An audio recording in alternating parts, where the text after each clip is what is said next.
verbal or life. Um, Okay, so Elon Musk and Donald Trump broke the internet by having a conversation online on the X platform. But my question is this: why do people find it weird for a presidential candidate to have a regular, normal conversation?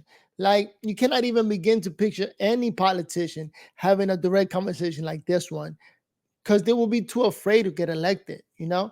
Like, maybe they're hiding stuff that they don't want to come out. But it's really amazing. Welcome to Verbal on Life. Thank you for joining me. My name is Noel, battling MS.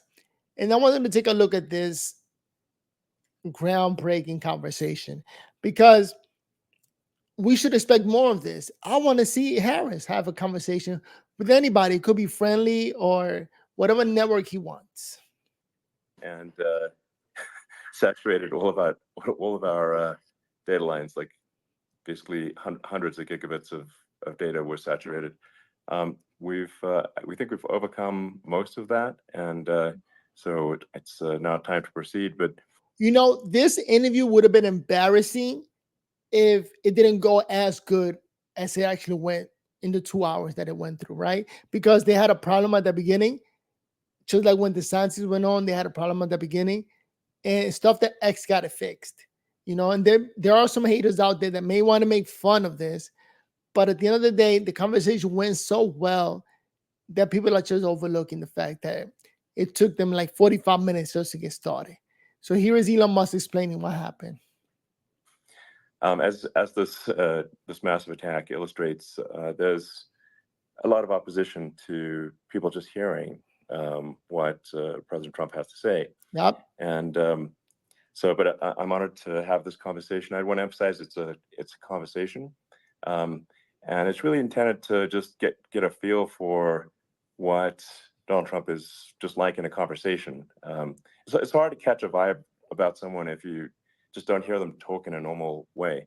And when there's an adversarial interview, like no one's themselves in an adversarial interview.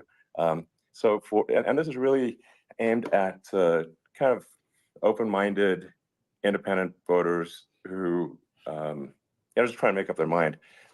You gotta love the honesty that Elon Musk brings to the table. Just talking about the fact that this is not adversarial, this is just a conversation, and we need more of this. Again, amazing. And so you can understand, like, what is what is it just like to have a conversation? So honored to Donald, great to speak. We had a great conversation yesterday. As you mentioned yesterday, if we could just record that conversation and post it, it would have been excellent. And I hope we can have something like that today. Well, I think we will. I'm pretty sure we will. And congratulations, because I see you broke every record in the book with so many millions of people. And it's an honor. We view that as an honor. And then you do. I'm recording this the next day that it happened, and it already has approximately 1 billion views or more. That's crazy. Want silencing of certain voices.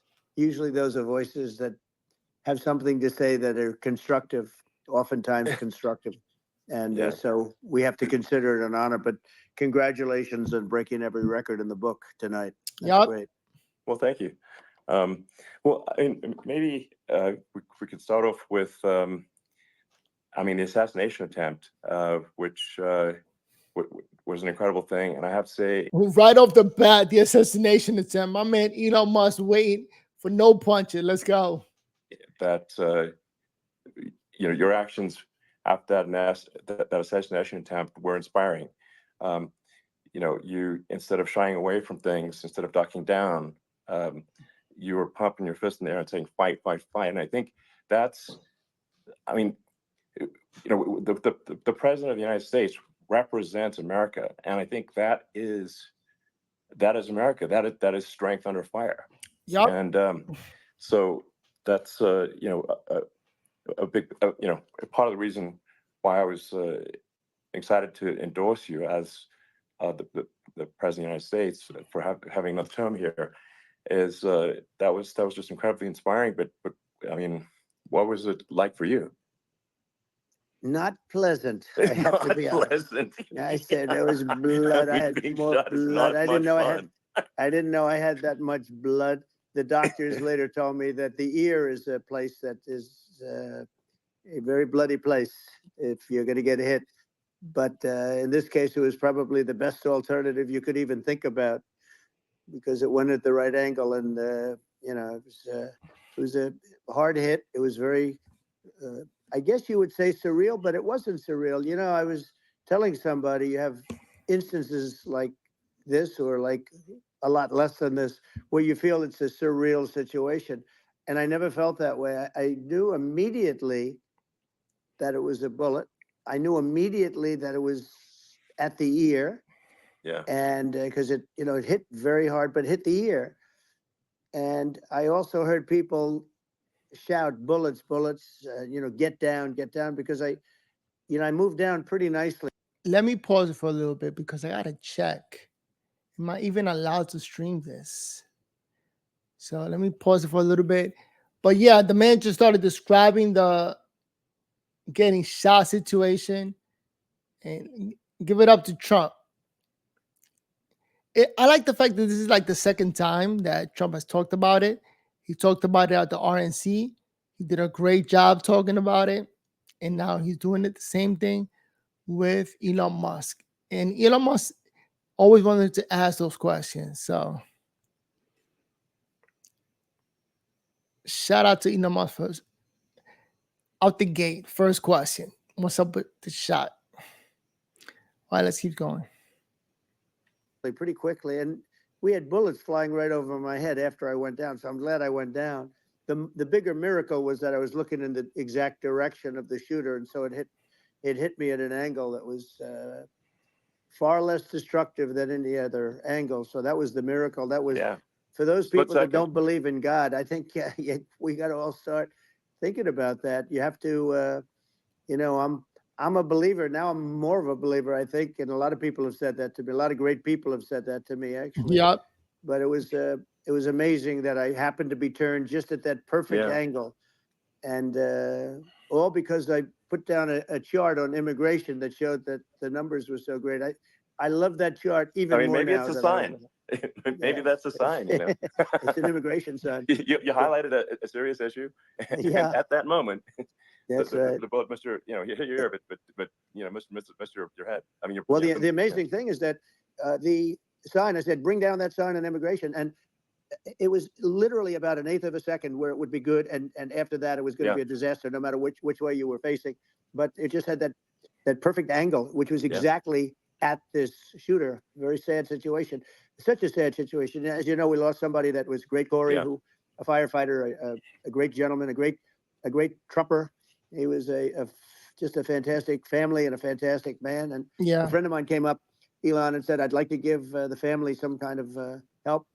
And I said, "That's great." He said, "Do you mind?" I said, "I don't mind at all." And he wrote out a check for $1 million, gave it to the wife. And, she said, "This is really nice, but I'd rather have my husband back," which is a nice thing for somebody to say, to be honest. She's great. The family is great.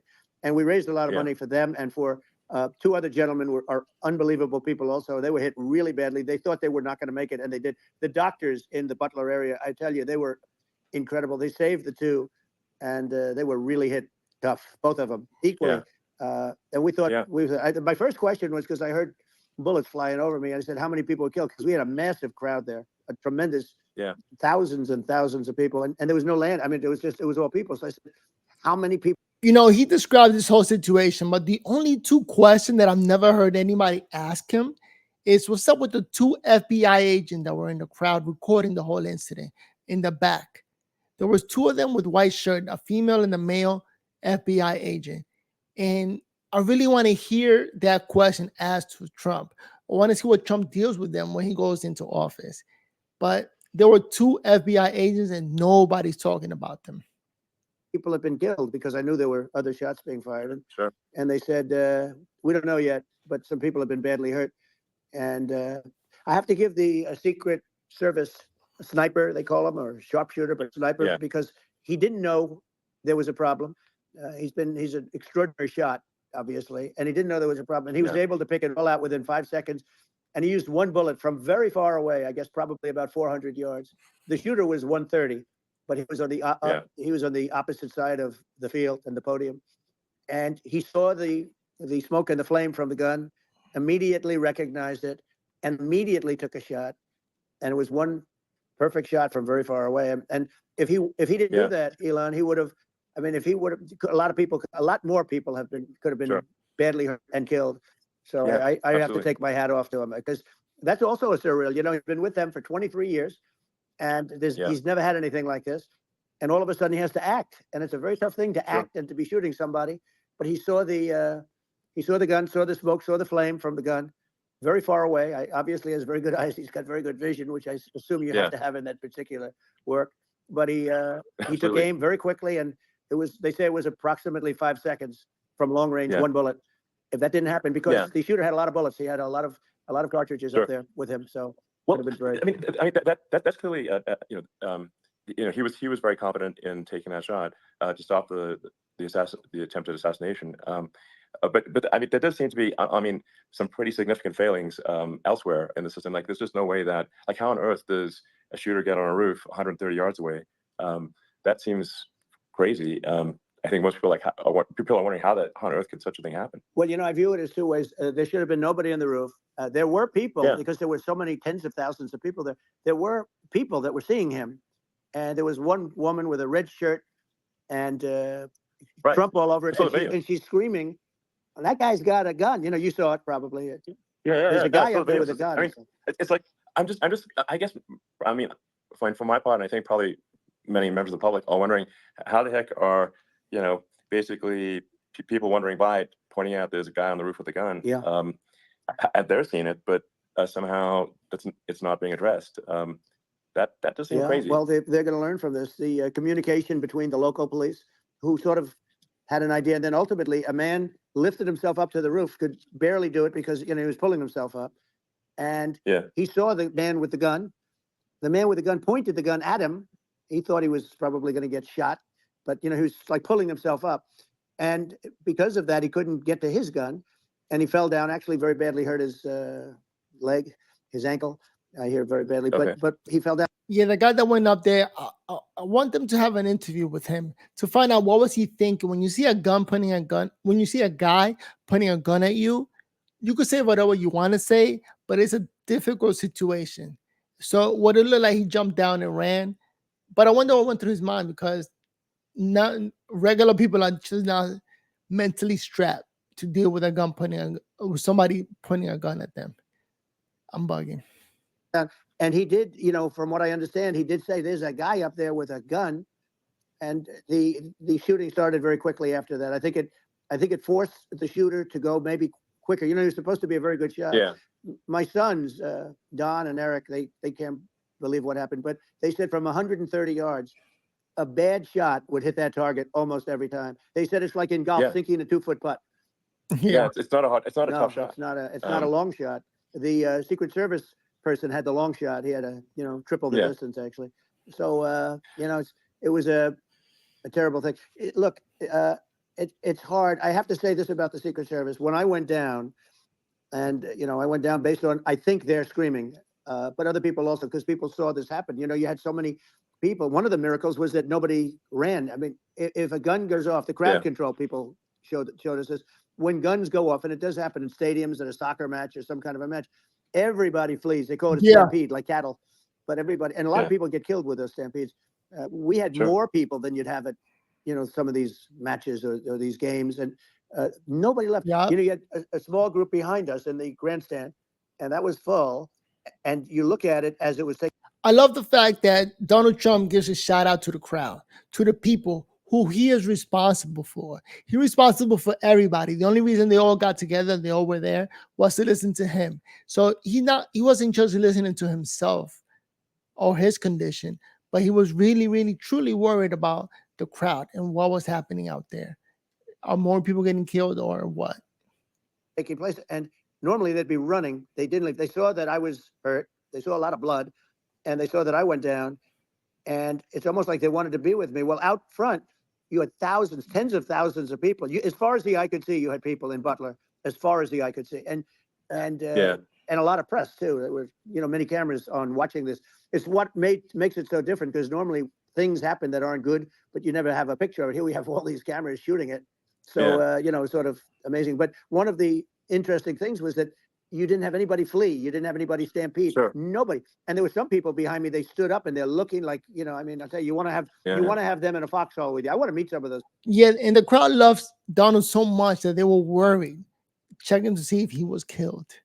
That's crazy.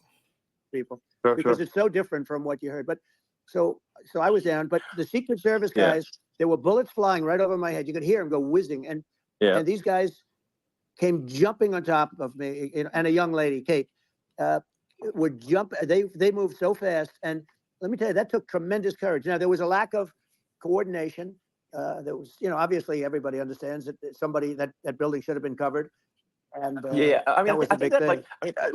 I mean, looking at the aerial views, that building would be like the #1 spot for a sniper. I mean, it's like if you were to pick, like, what is the favorite? So if the goal is to assassinate, what's your favorite spot? That building. You're right. That building would be #1. That would have been the spot. It's like you can ask for a better location. It's like no, that would have been the spot. You know what people think is when the local policeman, who, by the way, he really he did what he was supposed to do. He couldn't hold on any longer, and then when he got his head just peeking above, this guy standing there with a gun at his head, and when he fell down again, hurt his ankle very badly. But he was making the calls. But what happened is the firing took place very soon. So what they think is that this guy ran to his site, which he had all planned out with a gun. He ran to the site and he started shooting fast, and maybe that's why he sort of missed. I mean, he Shout out to the police officer who scared that guy. At least, saved the whole day. got me, but it could have been a much bigger problem. But he totally would have hit if you hadn't turned your head. So, like, there was it was a very near thing. It was a miracle. If I hadn't turned my head, yeah, I would not be talking to you right now. As much as I like you, exactly, I would not. Yeah, I would not be talking. I mean, he's talking to me from another realm, perhaps. Yeah, that's right. We'd be talking from a different place. But it was a very terrible experience. The Butler Hospital, they did such a great job. The doctors were so good. Everybody was so good. There was a mistake. If somebody knew, because people were hearing that, there was just a bad feeling that somebody was around. You know that story now. It's been And if somebody could have said, because they've oftentimes said, like there'd be a lightning storm or something. Because I've done, I think, over 300. I think I did a lot more than that, but we did a lot. And oftentimes they'll say, "Sir, could you wait 10 minutes, please? Sir, could you wait 20 minutes? There's a storm overhead or lightning or something," right? And that happens often. And this would have been a perfect time for that to have happened, but it didn't. It didn't get coordinated. That was the problem. Well, it was I think your actions in the heat of fire, and like what I find admirable there was that you can't fake bravery under such circumstances. The courage is instinctual, or it is not. Yep. It's not a rehearsed action. And so I just want to say that I think a lot of people admire your courage under fire there. And so thank you very much. I appreciate it. I didn't think of it. I just wanted to get up, and I wanted to stand up. I wanted to let people know. I felt I was good when they were on top of me, covering me, actually, very much covering me, and very bravely. But I wanted to get up. I said, I want to get up. And they wanted, they have everything there. They wanted stretcher. I didn't like the stretcher. And I knew I was hit in the ear, but I knew I wasn't hit anywhere else. They felt I was hit someplace else because it was such a lot of blood. And they were sure that I was hit someplace else. And they were saying, "Sir, you were hitting more than the ear." I said, "Nope, I was hit in the ear. I want to get up. Let me get up." And so I got up. And the crowd didn't know what to think. I mean, this was so many people, and you could see they were confused. They didn't know what to think. And I wanted to let them know I was okay. It was very important for me to let them know that. And they went wild. You've seen they didn't go wild when I got up, because they didn't know, was I alive? You really couldn't tell. When I stood up before the fist in the air. That would have been a live execution in front of everybody. I never seen people so worried. I was worried when I saw that. Crazy. They didn't know if I was alive. Nobody did. And when I put the fist up, they were just relieved and happy and thrilled, and the place went crazy. It was pretty amazing. It was a terrible thing, but it was incredibly moving. Yeah. Well, and I mean, speaking of the sort of slide that got you to turn, that saved your life really was the illegal immigration slide. Maybe this, That's right. maybe this, we're talking about that. It was that slide says you're saved your right. life. No, the illegal immigration saved my life. You're right, but it was, I had to be at that exact angle. I mean, that's a great one. saved by illegal You know, immigration. the incredible 100%. thing though, when you talk about the odds, you had to be exactly at that angle. But the incredible thing is that the chart, I used it less than 20% of the time. It was just a moment. Yeah. It's always on my left, never my right, and it's always at the end of the speech. Historic. So Yeah. here we have it. It's on the right, not the left. It's at the beginning, not the end. And even the people that put it up, they were unprepared, and they did a great job. They got it up immediately, fortunately. But I looked to the right, and the bullet came whizzing by, hitting my ear. So it was amazing. But when you think of the odds of that, and you know that normally you wouldn't use it. Normally I wouldn't have the thing, and then it would have been a very different story. It's very much, I say, an act of God. It's a miracle that it happened, and I'm honored by it. I'm honored by it. Illegal immigration saved Donald Trump. Crazy and funny. Well, what were you about to say about illegal immigration before you were rudely interrupted? Well, I was going to say how good the numbers were. By the way, we're going back to Butler, and we're going to go back in October. We're all set up, and the people are fantastic in Butler. It's a great area. Great. These are incredible people. Like the three that I'm definitely joining them here at PA. In the case of Corey killed and the other two, the families I got to know them a little bit, and the families are great. But we're going back to Butler, and I think I'll probably start by saying, as I was saying, prior to being so horribly interrupted. Yeah. But so really interrupted by an assassination. That's funny. No, but the chart. Some people have no manners. Elon, the chart was just a chart that in my last week we had the best illegal immigration numbers, meaning stopping. It was at the lowest. You've seen the chart. It's become quite a famous chart. But that was the lowest point ever recorded. It was a really, I was very proud of those numbers. And then you see what happened with these people, Kamala and Joe. You see what happened. They just let it go. I had remain in Mexico policies. I had all these different policies that was so good. Guys like Tom Holman and Brandon Judd from Border Patrol. These are all people that they've been on television. They says the best numbers we've ever had. We had so many different checks. Catch and release in Mexico, not the United. We had catch and release in the United States. We had it in Mexico. We had so many things. We had things where many people come in there, they have contagious diseases. We had everything passed. If you have a contagious disease, I'm sorry, but we cannot allow you into the country. So we were setting literally records, and all I was doing is showing. If you have a contagious disease, I'm sorry, can't let you into the country. That, and I use it sometimes, and in this case, I'm glad I used it. I can tell you that. But they were fantastic numbers. But I'm going to sleep with that chart always. I'll be sleeping with that chart. That chart was very important for a lot of reasons. Well, would it be accurate to say that you're supportive of legal immigration, but we also need to shut down illegal immigration, and especially unvetted illegal immigration, because and that's not the same as saying that everyone who's an illegal immigrant is bad. In fact, I think most people who are illegal immigrants are actually good, but you can't tell a difference unless there's a solid vetting of who comes across the border. Yep. Does that actually 100%. represent your position? I say it very simply. They have to come in legally. They have to be checked. Yeah. Because look, Kamala was the border czar. Now she's denying it. Everything that I do, she's saying she was strong on the border. We're going to be strong. Well, she doesn't have to say it. She could close it up right now. They could do things. She is the one in charge right now. Let's go. She should do it. Right now, it's horrible. No tax on tips, and all of a sudden she's making a speech and there will be no tax on tips. I said that months ago. And by the way, they had just the opposite. They had not only tax on tips, but they hired 88,000 IRS agents, and many of all these things that Donald Trump is saying. This is what the mainstream media hates, and then they start saying, "Well, there's no proof to what Trump is saying," and it's like, what the hell are you talking about? Why you keep repeating that there's no proof? But here is Donald Trump dropping some truth bombs.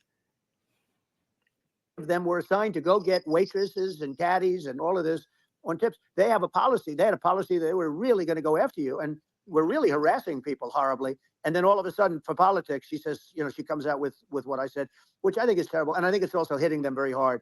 These people are fake. Now they're also saying they did a good job on the border. We had the worst numbers in the history of the world, not of our country. There's never been a country in history that has had a catastrophe like this. We've had, I believe, and I think you believe this too, you hear 12 million, 13. I believe it's over 20 million people came into our country, many coming from jails, from prisons, from mental institutions, or a bigger version of that is insane asylums, and many are terrorists. And I'll tell you what, they're coming not just from South America, they're coming from Africa, they're coming from all over the world. They're coming from Asia, they're coming from the Middle East, they're coming from countries that are stupidly and horribly bombing Israel October 7th. They're coming from all over the world. And you know, you look at... Now, this is the things that they say Donald Trump is lying. Where's the proof to this? And we got open borders with over 20 million people coming in. So then they want Donald Trump to check everybody, what country they from. Come on now. 20 million is crazy numbers. It's so sad, October 7th, because it should have never happened. It's so sad when you look at Ukraine. It should have never happened. We have a defective government. These are defective people, and they're not people that should be running it. But where you see it the best is the border, because you have millions of people coming in a month, and then she gets up and she tries to pretend like she's going to do something. She had 3.5 years. And by the way, they have another 5 months that they can do something, but they won't do anything. It's all talk. She's incompetent and he's incompetent. And frankly, I think that she's more incompetent than he is. And that's saying something, because he's not too good. Crazy. Yeah. No, I think it is essential to have a secure border. I mean, you're really not a country unless you have a secure border. And secure elections, too. You know, yeah, absolutely, secure elections. And so it's just essential to have a real border, or we can't function as a country. And our service, you know, our central services are being overwhelmed in a lot of cities. And that's one of the big problems, that essential services are being overwhelmed. They're using the money that's supposed to go towards helping people, helping the community. They're using that money to give away money to the illegal migrants, to give shelter and medicine and everything to the illegal migrants. But earlier, I think having a legal immigration process that is smooth and efficient and done well, and I, speaking as someone who is a legal immigrant, I think that I mean, like, one way to think of it is, who do you want on your team? Who do you want on Team America?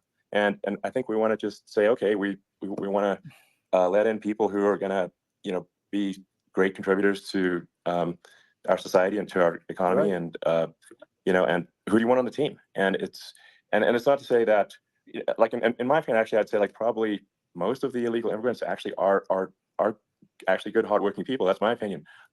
But some are not, and you just have this sort of adverse selection process where, if somebody's, if that was very political of Elon to talk about that. The fact that, some are good, but some are not. And here we are letting everybody in.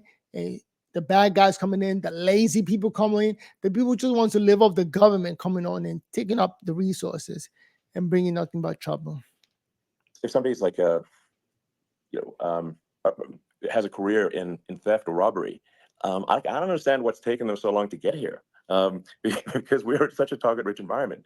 I mean, why aren't more people who have a career in, bad things coming here sooner?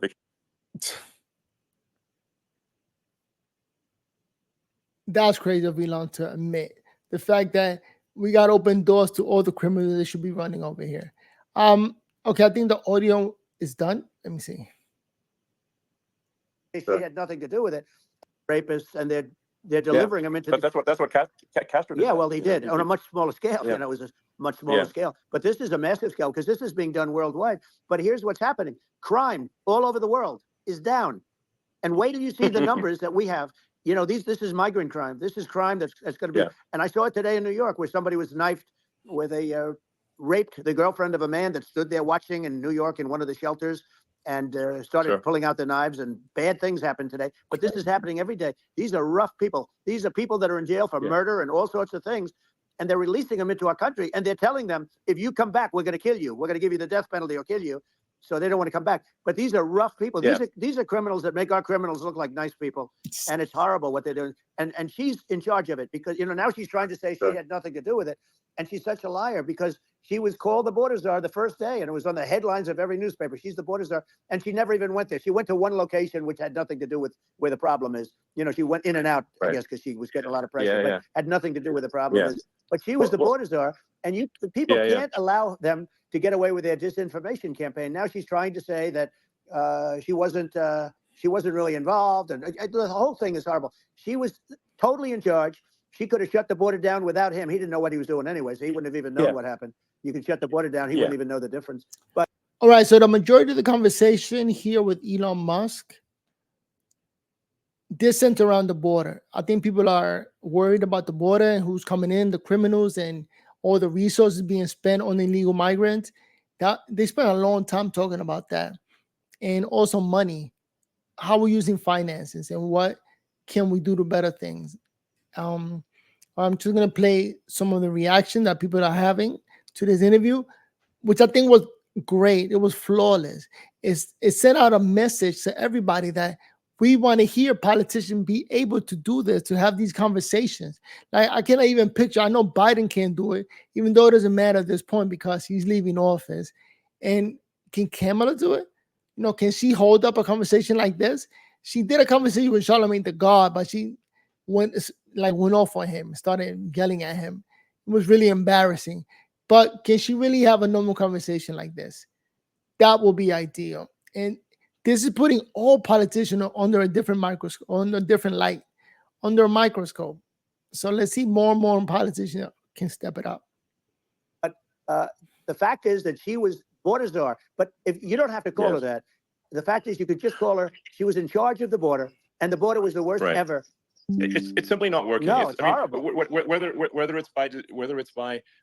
it's a question of intention or competence, either way, we don't have a secure border, and we have people streaming over like it looks like a World War Z zombie apocalypse at times. My man says, is it intentional or what's going on? And sometimes you got to sort of wonder, like, is it real or not? So because you see things, you're like, is it real? I went to the border at Eagle Pass, and I saw for myself in Texas, and I was like, okay, it's real. I'm like seeing this in real time. I actually posted the video like just live. I just flew there one day and just to see, hey, is this made up or real? And I'm just seeing people stream across the border, and I have to say, at least the people I saw did not look friendly. These are people can look at my video and say, hey, these people look friendly. I don't look super friendly. So these are people that Elon would not be the same man if he had to walk across the street and look these people in the eye. These are rough people. These are really rough people coming across.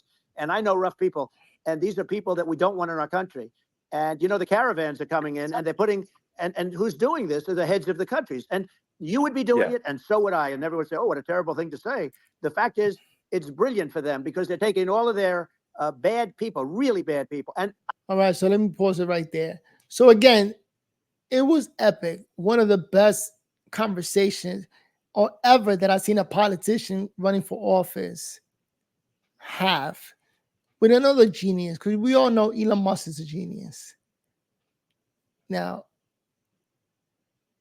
we're going to end it up right here. Check out how the media is coping with this. Imran, take us through what Elon Musk is doing and the theories as to what his motives are. Well, unfortunately, I can't tell you what's in the hearts of any individual, but I can tell you what our researchers have been studying with Mr. Musk's own output on his platform X. We examined posts about the US elections that he'd posted between January the 1st and... Listen to these genius talk. We examined. The man sounds bright. A genius talking. So what we're supposed to listen? Let's go. July the 31st, identifying 50 posts that independent fact checkers found to be false. Now, those 50 posts had accrued 1.2 billion views. And there were three main categories. There was an AI-generated fake video of the Democratic nominee, Kamala Harris, which had 100 million plus views. There were claims that Democrats are importing voters, the Great Replacement Theory, a really, really dangerous lie. But the former president's words were extremely slurred as he phoned in from Mar-a-Lago in front of a flattering painting of himself. Here's some of what Trump had to say. I know Putin very well. I got along with him very well. He respected me, and it's just one of those things. And we would talk a lot about Ukraine. It was the apple of his eye. But I said, don't ever do it. Don't ever do it. You can't do it, Vladimir. You do it, it's going to be a bad day. You cannot do it. And I told him things that what I do. And he said, no way. And I said, way. All right, guys, so we got to talk. All right. I think his speech sounded fine. I don't know what the hell they're talking about. That looked like something happened with the data, but it wasn't Trump's speech slurring. Not as bad as maybe our current president struggling to talk. If you stuck around, my name is Noel Battling MS here at Verbal on Life to try to be verbal about what's going on. That whole interview is online, so if you want to go watch it, It's a 2-hour interview, so I just played like 20 minutes. And to give you an idea, all right, hopefully it gives you more of a reason to go listen to the whole thing. I'm gonna go back and listen to it again because it's a great interview.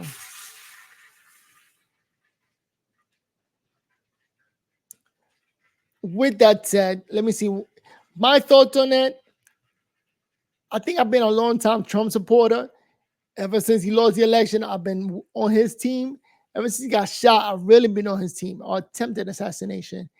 And now I just hope he wins. So like that we could fix our country. But those are my thoughts. Comment down below. What do you think? All right. Let's all be verbal on life.